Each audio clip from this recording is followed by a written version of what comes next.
ناظرین، کسی نے خوب کہا ہے، درد دل کے واسطے پیدا کیا انسان کو، ورنہ طاعت کے لیے کم نہ تھے کرو بیاں۔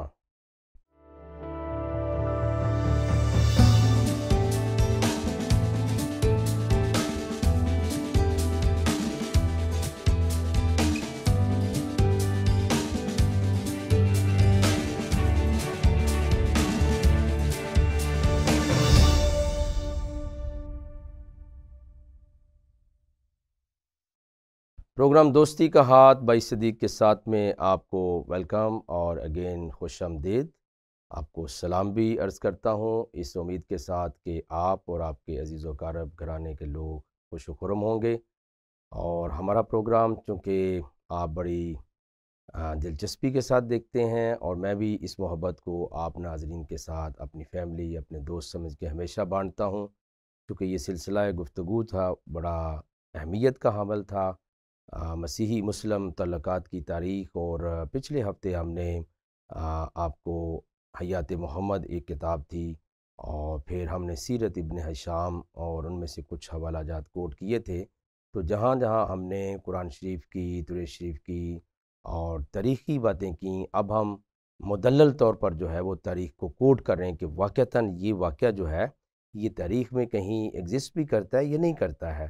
تو آج بھی میرے سامنے ابھی ایک کتاب موجود ہے، اور اس کا کوئی اقتصاد پڑھ کے سناؤں گا کہ اس میں بھی تاریخ ابن خلدون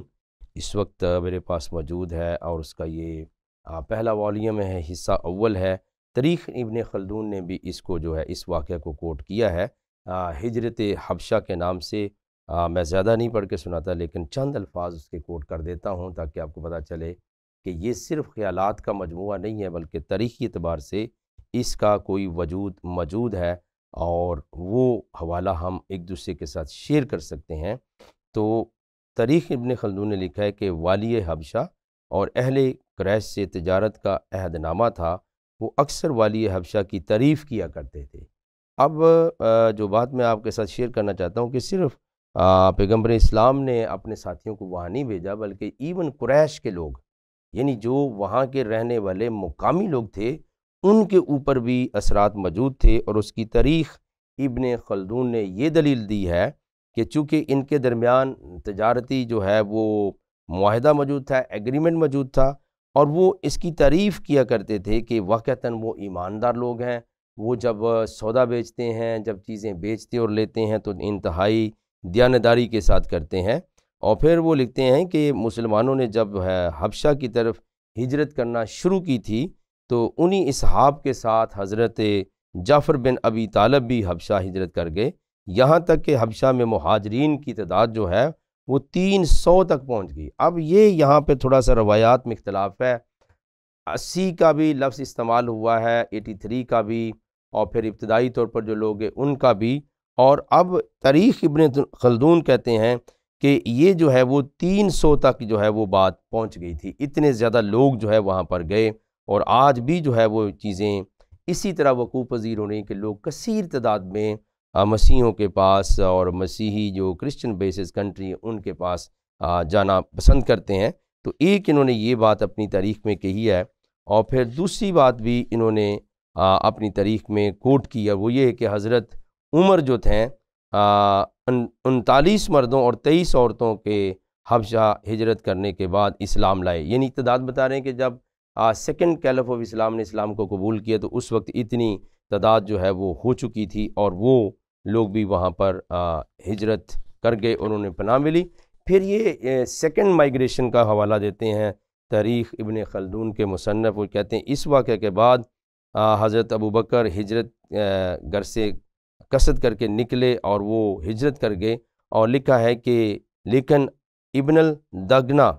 ان کو واپس لے آئے، اور اس واقعہ کے بعد مہاجرین حبشہ کو یہ غلط خبر ملی۔ تو میں کوٹ یہ کرنا چاہتا ہوں کہ یہ ہجرت جو ہے یہ ایک دفعہ نہیں ہوئی بلکہ 2 دفعہ ہوئی، اور ان کے علم کے مطابق یا ان کی تاریخ کے مطابق جو ہے وہ 300 تک بھی جو ہے وہ ان کی تعداد جو ہے وہ پہنچ چکی تھی، اور یہ خاصا بڑا نمبر ہے کہ کہیں بھی پناہ نہیں مل رہی تھی، لیکن آخر کار انہوں نے فیصلہ کیا کہ نجاشی بادشاہ کے پاس جایا جائے۔ ایک اور میں حوالہ دوں اس میں تاریخ ابن خلدون کا، اس کو مساک مدینہ کہا جاتا ہے، اور مجھے اچھی طرح یاد ہے کہ مساک مدینہ بھی کہیں آج سے کوئی 25-30 سال پہلے سلیبس میں سکولز کے زمانہ میں یہ چیزیں شامل ہوتی تھیں۔ آج میں وثوق کے ساتھ نہیں کہہ سکتا یہ ہیں یا نہیں ہیں، لیکن چونکہ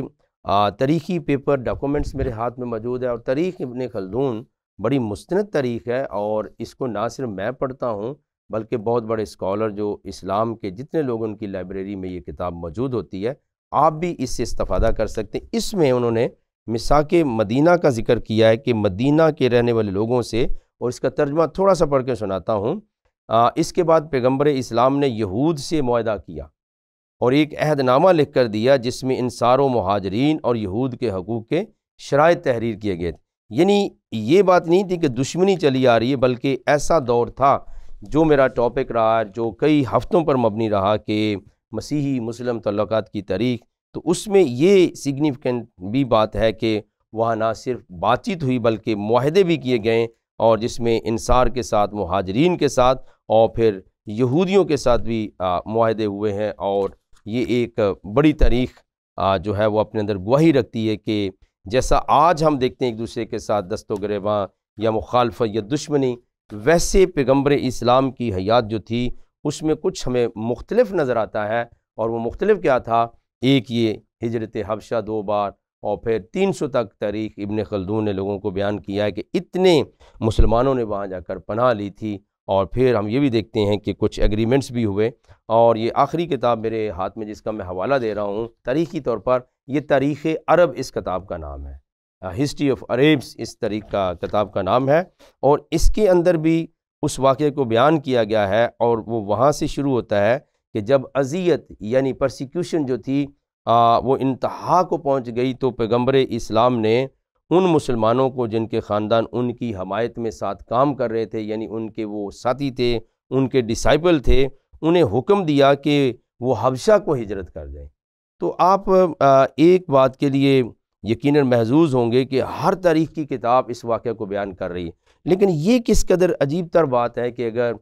سلیبس میں یہ شامل تھی، کتابوں میں پڑھائی جاتی تھی، اگر اس کو نکال دیا جائے تو اگلی جو نسل ہے، نئے لوگ جو ہیں، یوتھ جو ہے، وہ کیا سیکھے گی؟ اس کو آپ تشدد سکھا سکتے ہو، اس کو آپ نفرت سکھا سکتے ہو، لیکن تاریخ کا جو سبق تھا وہ بھول جائیں گے، اور اس طرح سے پھر وہ کام جو ہے ان کے ذہنوں سے نکل جائے گا کہ ہم کس طرح سے ایک دوسرے کو مل سکتے تھے۔ تو وہاں انہوں نے حکم دیا کہ آپ وہاں حبشہ کو ہجرت کر جائیں،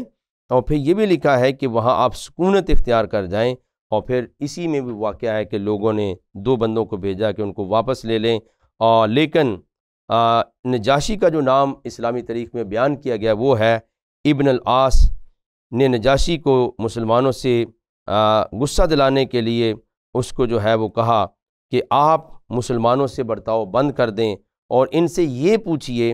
کہ حضرت عیسیٰ کے باب میں یہ کیا بری باتیں کہتے ہیں، یعنی جناب مسیح کو، جیزس کرائسٹ کو یہ کیا کہتے ہیں، اور ان کے متعلق ان کا عقیدہ کیا ہے۔ تو نجاشی نے پھر مسلمانوں سے پوچھا کہ بھئی تم کیا کہتے ہو؟ تو ان کی سٹیٹمنٹ جو تاریخ عرب کے اندر موجود ہے وہ پڑھ کے سنا رہا ہوں۔ جب ان سے پوچھا گیا کہ وہ کیا ہیں،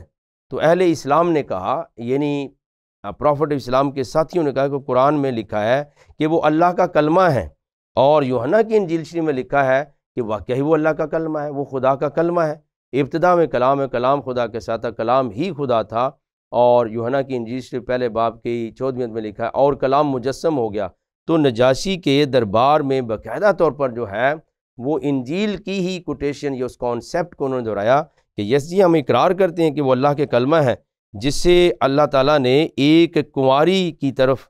بھیجا تھا۔ تو نجاشی نے اس سے کہا کہ کچھ انکار نہیں، اس نے کہا کہ بھئی میں تو اس بات سے انکار ہی نہیں کرتا، یہ بالکل صحیح بات ہے کہ وہ کنواری مریم سے پیدا ہوئے، کنواری حاملہ ہوئی، اور پھر وہ کلمہ مجسم ہوا، اور پھر آگے وہ بیان دیتے ہیں بلکہ انہیں اپنی پناہ میں رکھا، اور نجاشی کہتا ہے کہ میں تو تمہیں اپنی پناہ دیتا ہوں، میں تمہاری حفاظت کروں گا۔ اور یہ تاریخ عرب بیان کرتی ہے کہ وہ واپس ناکامی کے ساتھ لوٹ گئے، اور پھر یاد رکھیے کہ اس تاریخ نے بھی، کتاب نے بھی واقعہ درج کیا ہے کہ 2 دفعہ یہ ہجرت جو ہے وہ وقوع پذیر ہوئی۔ اب ہم تھوڑا سا ایک اور بات کے اوپر غور کریں گے کہ صرف پناہ نہیں ملی ہے، یہ تو تھا کہ پیغمبر اسلام کے ساتھی حبشہ میں گئے، لیکن ایک اور واقعہ ہے جو 631 کے اندر 631 کے اندر پیش آیا، اور وہ بھی آنکھوں سے اوجھل ہے کہ نجران ایک ملک ہے، ابھی بھی سعودی عربیہ کی وسینٹی میں ہے، وہاں کے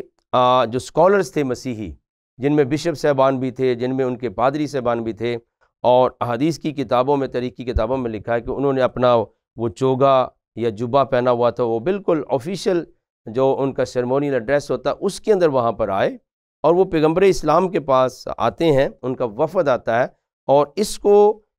اسلامی تاریخ کے اندر جو ہے وفد نجران کے نام سے یا نجران کے مسیحیوں کے وفد کے نام سے یہ یاد کیا جاتا ہے۔ اور 631 عیسوی کا یعنی کرسچن کیلنڈر کے مطابق یہ واقعہ ہے کہ پہلے آپ نے اس تاریخ کو دیکھا، مسیحی مسلم تعلقات کی تاریخ، کہ پیغمبر اسلام نے ٹوٹل انحصار کیا مسیحی بادشاہ پر، مسیحی حکومت پر، اور پھر وہاں رہے اور تعداد اور سب کچھ ہوا، وہ بچ گئے لوگ۔ اور میں اگر کامنٹ کروں کہ اگر اس وقت وہ وہاں پناہ نہیں لیتے، کیونکہ کوئی پناہ دینے والا نہیں تھا، اور جیسے میں نے حیات محمد کو کوٹ کیا تھا پچھلے ہفتے کے پروگرام میں، انہوں نے لکھا ہے کہ مسیحی حکومت کی طرف تم جاؤ، وہاں تمہیں آرام مل سکتا ہے، باقاعدہ نام لے کر پیغمبر اسلام نے کہا۔ تو اگر اس وقت یہ پناہ نہ ملتی تو شاید میرا یہ حق نہیں کہ یہ بات کہوں، لیکن لاجیکل سینس میں کہتا ہوں، شاید اسلام کی پروموشن نہیں ہوتی، اسلام آگے نہیں بڑھتا۔ تو میں یہاں دعا بھی کروں گا، استدعا بھی کروں گا کہ اگر آپ کے شہر میں، گلی محلے میں، ولیج میں، کسی جگہ پر بھی مسیحی کرسچن آپ مسلمان بھائیوں کے ساتھ مل کر رہتے ہیں، اگر ان پہ مشکل وقت آئے تو اس واقعہ کو یاد کرتے ہوئے آپ کا حق بنتا ہے کہ آپ ان کی مدد کریں، آپ انہیں سیو کریں۔ تو نجران کا جو وفد ہے یہ 631 میں پیغمبر اسلام کے پاس آیا، خیر ان کا ڈائلاگ ہوا، بات چیت ہوئی، اور آخر میں کیا ہوا کہ جو مسیحی وفد آیا تھا ان کی عبادت، وہ دعا کرنا چاہتے تھے، تو انہوں نے پوچھا جی ہم نے تو اپنی دعا کرنی، کرسچن عقیدے کے مطابق پریئر کرنی ہے۔ تو کچھ جو صحابہ تاریخ بتاتی ہے، ان کو تھوڑا غصہ آیا کہ یار یہ مسیحی یہاں اپنی عبادت کی بات کر رہے ہیں، اپنی دعا کی بات کر رہے ہیں، تو تھوڑے سے وہ ناگوار تھے۔ لیکن پیغمبر اسلام نے میرے مسیحی بہن بھائیوں اور مسلمان بہن بھائیوں پتہ کیا کہا؟ انہوں نے کہا کہ تم یہاں میری مسجد کے اندر اپنی دعا کرو گے، اپنی عبادت کرو گے۔ یہ اتنا بڑا واقعہ جو ہے یہ 631 کے اندر ہوئے۔ اب آپ خود اس بات کے اچھے گواہ ہیں اور اچھی طرح اس بات کو دیکھ سکتے ہیں کہ یہ مسیحی مسلمان تعلقات کی جو تاریخ تھی یہ شاندار تاریخ رہی ہے۔ آپ دیکھیں گے دونوں طرف سے ایکسچینج ہوا ہے، وہاں بھیجے گئے اور پھر وہ پیغمبر اسلام کے پاس آئے تو پیغمبر اسلام نے ان کو احترام دیا، بلکہ ان کو کہا کہ یہ جو میری مسجد ہے جہاں ہم لوگ اللہ کی عبادت کرتے ہیں، تم اپنے عقیدے کے مطابق یہاں دعا کر سکتے ہو۔ تو آج کیا ہونا چاہیے؟ میں یہ سجیسٹ کروں گا، میری یہ تجویز ہوگی کہ اگر تو مسجد اور گرجا یعنی ماسک اور چرچ اگر تو یہ خدا تعالیٰ کے گھر ہیں یا ان کے جو نومینیشن ہے وہ خدا کی طرف سے ہے، تو خدا کی ساری مخلوقات ان کے اندر آ سکتی ہے۔ یہ مثال کے طور پر ایک ماسک ہے تو اس کے اندر صرف مسلمان نہیں، اگر وہ اللہ کا گھر ہے، جس کو ہم مسجد کو اللہ کا گھر کہتے ہیں، تو اللہ تمام مخلوقات کا ہے، اس کے اندر سارے انسان جا سکتے ہیں۔ اور اسی طرح چرچ کے بارے میں ہے کہ اگر تو وہ house of the lord and God ہے، یعنی کسی انسان کی پراپرٹی نہیں ہے، تو پھر اس کے اندر بھی سارے انسان جا سکتے ہیں۔ تو میری دعا ہوگی کہ ہم اس طرح کا ماحول اپنے تعلقات کے اندر پیدا کریں۔ میں یو کے میں تھا، انگلینڈ میں تھا، تو اسی ماڈرن ورلڈ کا میں واقعہ بتا دیتا ہوں، اور یہ پچھلے سال کی بات ہے کہ وہاں ایک کورس تھا جو میں نے کنڈکٹ کیا، اور آخر میں ہم دو مساجد کے اندر گئے اور بڑے کھلے دل کے ساتھ گئے، اور پھر وہاں جا کر ہماری بات چیت ہوئی، جیسے نجران کا وفد جو ہے پیغمبر اسلام کے پاس آیا اور انہیں اپنی دعا کا موقع دیا گیا۔ پھر ایک اور میں ڈاکومنٹس آپ کے ساتھ پیش کر رہا ہوں، یہ تاریخی طور پر بہت اہم ڈاکومنٹس ہے، اور یہ کب وجود کے اندر ہے؟ یہ 628 عیسوی کے اندر 628 کے اندر یہ واقعہ ہے، اور مستند تاریخی جو مورخ ہیں انہوں نے اس کو نوٹ کیا ہے، اور میرے پاس یہ خیر سے پرنٹڈ شکل میں موجود ہے، اور اس کو جو انہوں نے نام دیا ہے charter of freedom and security کا نام دیا ہے۔ اب یہ جو چیز میرے ہاتھ میں ڈاکومنٹ موجود ہے، یہ صرف میرے پاس نہیں ہے، بلکہ یہ کہیں چرچ کے اوپر، جسے ماؤنٹ سینائی ہم کہتے ہیں، سینا کا پہاڑ کہتے ہیں، وہاں پہ ایک مونیسٹری ہے، ایک چرچ ہے جس کو سینٹ کیتھرائن کا گرجا کہا جاتا ہے یا سینٹ کیتھرین کا گرجا کہا جاتا ہے۔ اس کے جب آپ انٹرنس پہ جاتے ہیں تو آج بھی آپ انٹرنیٹ پہ اس کو دیکھ سکتے ہیں کہ یہ خط جو ہے وہاں پر لکھا ہوا ہے، یہ خط وہاں پر موجود ہے۔ اور یہ جو واقعہ ہے یہ 628 کے اندر پیش آتا ہے۔ اور یہ کیوں پیش آتا ہے؟ کچھ لوگوں کا اس کے اوپر کامنٹ یہ ہے، چونکہ پیغمبر اسلام کے ساتھیوں کو مسیحیوں نے اور کرسچن بادشاہ نے حبشہ کے ملک کے اندر پناہ دی تھی، تو اس کی شکر گزاری کے طور پر پھر پیغمبر اسلام نے بھی ایک خط لکھا ہے، اور وہ خط لکھا ہے اپنی امت کے نام، تمام مسلمان بہن بھائیوں کے نام۔ اور میں اس کو تھوڑا سا پڑھتا بھی ہوں آپ کے سامنے، اور اس کی جو اتھینٹسٹی ہے وہ بہت زیادہ ہے کہ آپ نے جو خط لکھا ہے اس کو according to the Islamic law there is no difference between the rights of Muslims and the non-Muslim. As a citizen of a country, non-Muslim have every freedom to practice their religion in Islamic states. In 628 یعنی 628 کے اندر جو ہے holy prophet of اسلام نے granted a charter of privilege and freedom to the monks of Saint Catherine Monastery in Mount Sinai. یعنی Mount Sinai کے اوپر جو گرجا ہے ان کے پادریوں کو جو خط ہے یہ آپ نے اپنی مہر کے ساتھ، اپنے دستخط کے ساتھ، اپنے سگنیچر کے ساتھ ان کو بھیجا، اور ان کو بڑی فریڈم اور بڑی جو ہے وہ ساری دی تاکہ وہ ان کے مطابق زندگی بسر کر سکیں۔ And it consisted of several collages, اس کے اندر کئی دفعات شامل ہیں، اور فریڈم ورشپ جس کے اندر ہوگی، کرسچن اپنے عقیدے کے مطابق رہیں گے اور ان کو کوئی بندہ ڈسٹرب نہیں کر سکتا ہے۔ بلکہ یہاں تک بھی اس کے متعلق لکھا ہے، جو اس کا خاص حصہ میں پڑھ کے سنا رہا ہوں، اور اگر آپ دیکھ سکیں، اس کو لے کر پڑھ سکیں، یہ بالکل اویلیبل ہے۔ اور میں یہ بھی دعا کرتا ہوں کہ اس خط کو بھی پوری دنیا کے اندر عام کیا جائے، بلکہ جہاں جہاں مسیحی بستے ہیں اور جہاں جہاں مسلمان آبادی اکٹھے رہتے ہیں، میں تو یہ سمجھتا ہوں کہ خط پرنٹ کرا کے ہر مسلمان بہن بھائی کے ہاتھوں میں دینا چاہیے کہ یہ پیغمبر اسلام کا خط آپ کے نام ہے۔ کن کے بارے میں؟ کسی اور کے بارے میں نہیں، بلکہ انہی مسیحیوں کے بارے میں جن کے ہاں آپ نے اپنے صحابہ کو پناہ دینے کے لیے بھیجا تھا، لینے کے لیے بھیجا تھا۔ اب ہمارا وقت ہے کہ ہم آپ کے ساتھ رہتے ہیں۔ اس خط کو پڑھیے، اور اس کا جو اسپیشل حصہ ہے، the following is the text of the character and the charter of the letter. اس میں لکھا ہے کہ this is a document which Muhammad son of عبداللہ، یعنی یہ جو خط ہے، یہ جو ڈاکومنٹس ہے، یہ محمد بن عبداللہ کی طرف سے، گاڈس پرافٹ، جو خدا کا پیغمبر ہے اور دنیا کو ڈر سنانے اور خوشخبری سنانے کے لیے آیا ہے۔ اور وہ لکھا یہ ہے written so that there should remain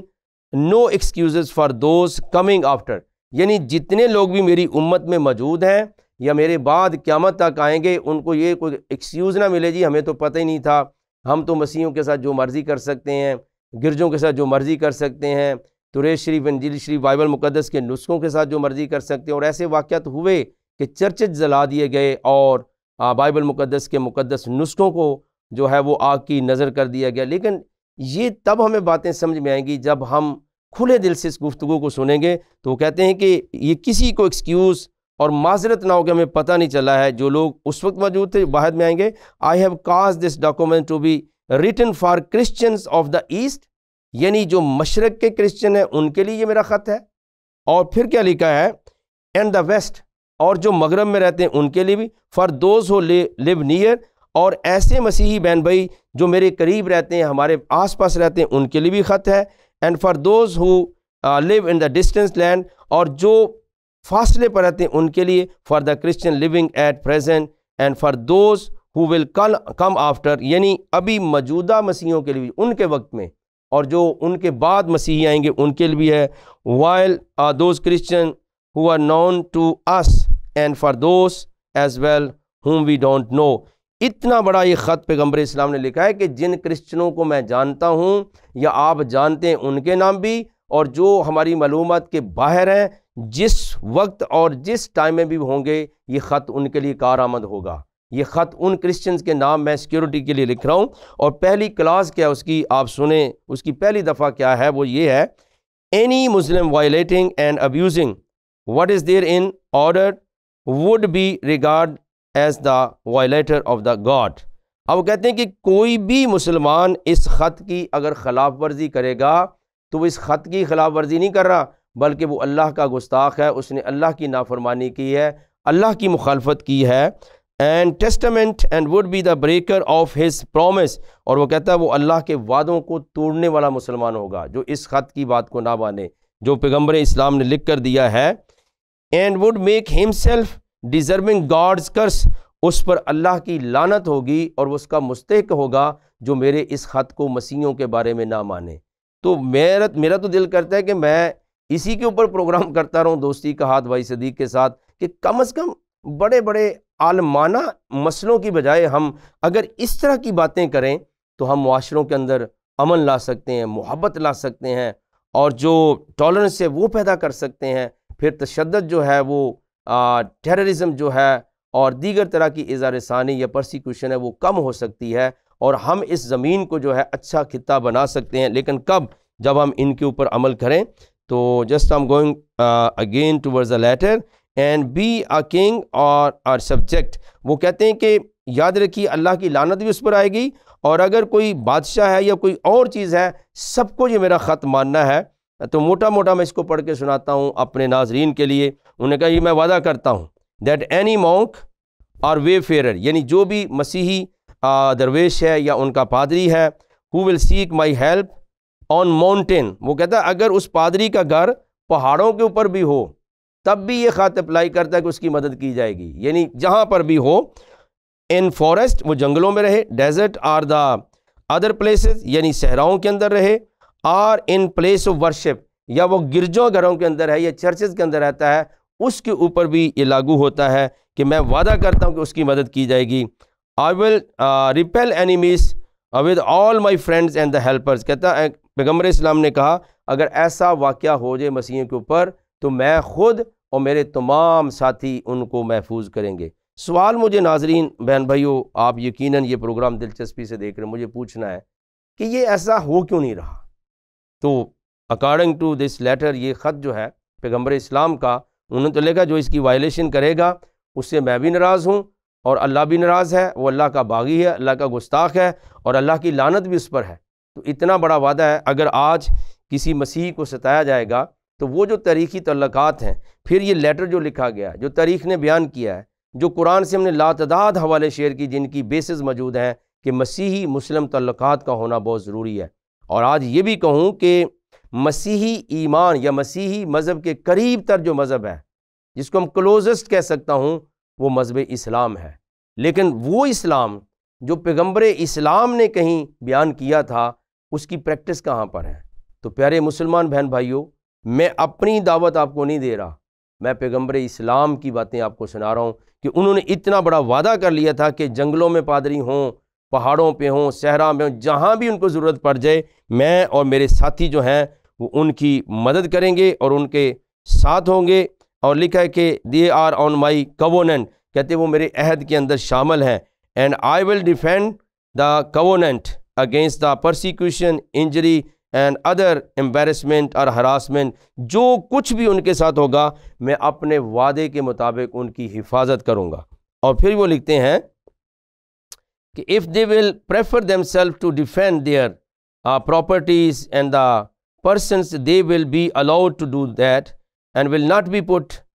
to any inconvenience on that account. کہتے ہیں کہ پھر اگر وہ اپنی پراپرٹی بناتے ہیں اور اس میں رہنا چاہتے ہیں، اس کا خود بھی دفاع کرنا چاہتے ہیں، تو ان کو بھی حق حاصل ہے، یعنی وہ میرے غلام نہیں ہوں گے، ان کو پوری لبرٹی، پوری فریڈم میں اس خط کے ذریعے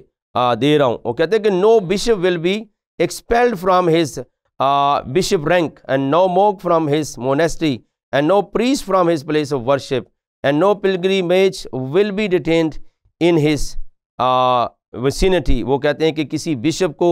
کسی پادری کو اس کی جگہ سے ہٹایا نہیں جائے گا، کوئی اس کے اوپر ہمارا جبر نہیں ہوگا، کوئی اس کے اوپر ہم ستم نہیں کریں گے. and none of their churches and the other worship places will be dishonored or destroyed and demolished. یعنی کوئی گرجا ان کا جو ہے، کوئی چرچ لفظ لکھے ہیں اس کو گرا بھی نہیں سکتے ہیں، اس کی انسلٹ بھی نہیں کر سکتے ہیں، اس کو نقصان بھی نہیں پہنچا سکتے ہیں. لیکن میری معلومات کے بعد مطابق جو ہے وہ کئی چرچز کے متعلق میں نے سنا ہے، ایون اسلامک ورلڈ کے اندر ایسا ہوا. تو میں ان علماء کو دعوت خطاب دیتا ہوں، فکر دیتا ہوں، ان اسکالرز کو، ان پڑھے لکھے لوگوں کو، ان اچھے اپنے مسلمان بہن بھائیوں کو کہ یہ تو پیغمبر اسلام کا ایک ڈاکومنٹ ہے، ریٹن میں موجود ہے کہ ایسا نہیں ہو سکتا اور ایسا ہونا بھی نہیں چاہیے اور ان کے ساتھ کوئی زیادتی نہیں ہونا چاہیے. They are on my promise and covenant and will enjoy perfect immunity from all sorts of inconvenience. ہر طرح کے حالات کے اندر یہ استحقاق ان کا موجود رہے گا، میرے وعدے میں، میرے معاہدے میں وہ شامل ہیں. اور پھر یہ ساری باتیں لکھتے ہوئے وہ اور بھی لکھتے ہیں کہ ان کی فریڈم ہوگی اور ان کو پوری ریلیجیس آزادی ہوگی. In religious controversies and the disputation they may be and hand they should be protected from all troubles and injuries. کہتا ہے اگر کہیں مذہبی مسئلہ بھی اٹھ جائے گا تو میرے امتیوں کے لیے یہ فرمان ہے میرا کہ ان کو زخمی بھی نہیں کرنا ہے اور ان کی خوب آپ نے حفاظت کرنی ہے. اور آخری کلمات میں بھی سنا رہا ہوں، لکھا ہے کہ he who break God's covenant and adopt other ایٹیچیوڈ will be regarded as his God's enemy and violator of his testament. وہ کہتے ہیں اگر اس معاہدے کی کوئی مسلمان بھی خلاف ورزی کرے گا تو وہ خدا کے عہد، خدا کی ذات اور اس کا جو حکم ہے اس کی وہ خلاف ورزی کرے گا. Every help shall be given to them in their repair of their churches. اگر چرچز کو نقصان ہو گیا ہے تو ان کی مدد کی جائے گی. They shall be privileged and honour and they shall be protected and they will be protected by the Muslim. Let this document be not disobeyed till the judgement day. انہوں نے فرمایا ہے کہ قیامت والے دن تک بھی اس خط کی کوئی خلاف ورزی نہیں کرے گا، یعنی اس دنیا کے اندر نہیں بلکہ قیامت کا جب دن ہوگا تب تک اس واقعہ کو جو ہے، اس خط کو مسلم دنیا مانے گی، اس کی خلاف ورزی نہیں کرے گی. چونکہ مسیحی مسلم تعلقات کی تاریخ کے حوالے سے آج کا جو پیغام ہے یہ آخری پروگرام ہے ہمارا، تو اس میں واقعہ کربلا کے اوپر چند میں الفاظ بولوں گا کہ جب امام حسین گرینڈ سن آف پرافٹ محمد کو قتل کر دیا گیا، شہید کر دیا گیا، تو آپ کو پتہ جب ان کا جو ساتھی تھے، ان کی جو فیملی لوٹے پوٹے لوگ تھے، ان کی عورتیں تھیں، خواتین تھیں، تو وہ جو مارنے والے تھے وہ کرسچن اور یہودی نہیں تھے. یہ تعلقات کی اصلاح کے لیے بیان کر رہا ہوں. وہ یقیناً کلمہ گو تھے، وہ انہوں نے حج کیے ہوئے تھے. وہ جو مخالف تھے انہوں نے امام حسین جن کا نام ہے ان کو شہید کر دیا، ان کو انہوں نے کلنگ کی، ان کے اوپر ظلم و ستم کیا. اور جب ان کے ساتھی جو ہے وہ پھر باقی بچ گئے اور خواتین بھی تھیں، تو یہ اسپیشلی جو شیعہ طریقہ، آپ کسی بھی عالم سے پوچھ سکتے ہیں، ان کے سروں پر دوپٹے دینے والے،